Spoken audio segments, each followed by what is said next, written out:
So I'm writing a paper on Gilles Deleuze and Whitehead. It's called, the title right now at least is called Worldly Religion in Whitehead and Deleuze on the Possibility of a Secular Divinity. And, this is, I think, for Deleuze especially, a serious act of buggery on my part. Deleuze, of course, approved of that method in his own case, in his own projects, but I wonder if he would approve of, the baby Jesus child that I'm trying to make him have in this paper. So I'm using Deleuze's demand. I'm directing his demand that we philosophers think immanently and that we believe in the world.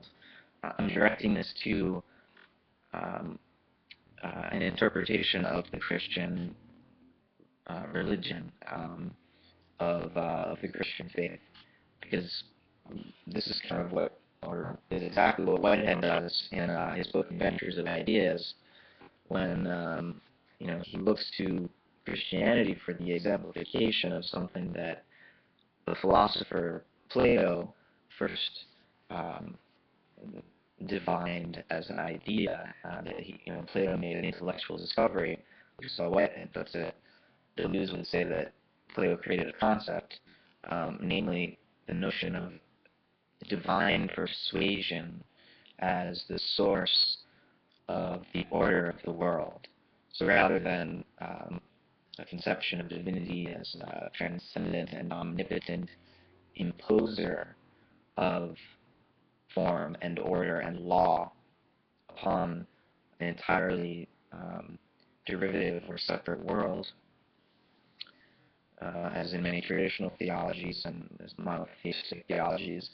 Instead, with Plato, you have this idea of divine immanence in the world, working through persuasion and really through eros, through desire and beauty and love to transform the world, slowly and in quietness, as Whitehead puts it, rather than, hurling thunder from heaven.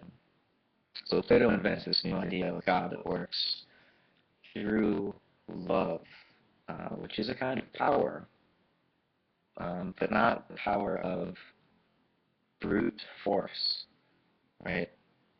So God is no longer a creator who shapes the whole thing. Rather, God is, who shapes something from outside. Rather, God is involved in, caught up in the process of cosmogenesis, of spatiotemporal becoming. God is a part of that. And the world is as necessary for the nature of God as God is for the nature of the world. And Whitehead thinks that the person of Jesus, at least as our historical, granted scattered and somewhat contradictory historical records show, what we do know about this particular supreme historical event, at least for the Christian religion, is, as Whitehead puts it, he says, there can be no doubt, despite the fragmentary nature of the historical record, as to what elements have evoked a response from all that is best in human nature. The mother, the child, and the bare manger, the lowly man, homeless and self-forgetful, with his message of peace, love, and sympathy, the suffering, the agony, the tender words as life ebbs, the final despair, and the whole with the authority of supreme victory. I need not elaborate, he says. Can there be any doubt that the power of Christianity lies in its revelation in act of that which Plato defined in theory? So that's why this idea in this chapter of Adventures of Ideas, chapter 10, which he calls the New Reformation.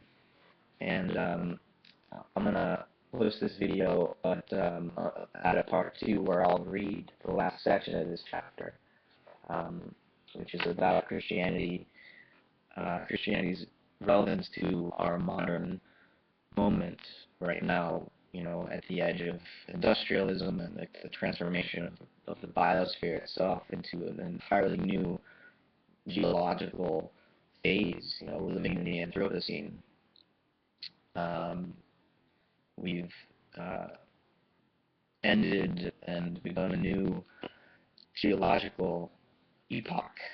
Human beings have done that. So Whitehead thinks that rather than give up on religion and the way that religion has shaped our social aims in the past and the aims of civilization in the past, Whitehead wants to say, no, we need to redeem our traditions. We cannot jettison them, because if we jettison them, we will be lost in space without a map, and with nowhere to go.